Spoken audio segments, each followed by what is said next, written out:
first place, why pwede ba natin i-infuse sa ating education yung info drive, just not on our level, but from our children, sa aking eldest na gano'n.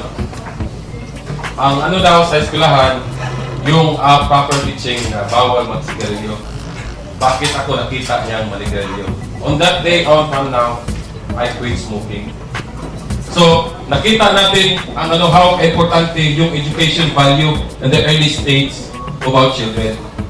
That's why I will infuse pwede sa curriculum natin, pwede natin isama ba yung sa agriculture o sa fisheries.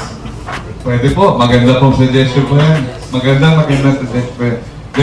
Let us inculcate, no, sa utak ng mga murang utak ng ating mga kabataan, yung importansya na meron tayong kasaringlan doon sa, hindi lang doon sa pagiging sovereign nation natin, pero kasaringlan doon sa kakayahan natin na pakainin natin ang sarili natin. And we must put an emphasis on agriculture for future generations, not for us, but for future generations, dahil tayo, alam natin, madami ng madami ang mga maninirahan dito sa Pilipinas sa panahon ng mga anak at apo natin, at hindi tayo nakakasiguro kung may kakayahan ng bansa natin at that point na pakainin po sila. Priorities po ang problema po natin. Hindi natin napaprioritize yung agrikultura, hindi natin talaga napaprioritize yung edukasyon. Sinasabi lang nila yun, pinaprioritize, pero hindi. Dahil kung nakikita nyo, isang criticism ko dito sa present dispensation is kung nakikita nyo, napakalaking photo nilagay nila sa DSWD.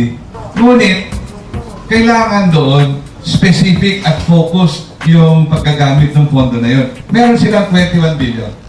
Hanggang ngayon, hindi nila na-account yung paggamit doon sa 21 billion na yun. Di ba?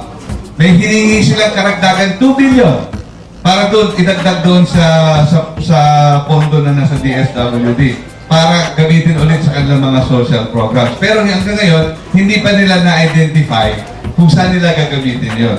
Para sa akin, mas maganda, maglagay na tayo ng konting pondo para sa mga farmers, para sa inputs nila, maglagay tayo ng pondo para sa education ng mga anak ng mga farmers, maglagay tayo ng pondo para doon specific, para doon sa construction ng mga classrooms na yan, bago natin ilagay ilamsam sa isang malaking departamento na hindi naman po natin alam kung paano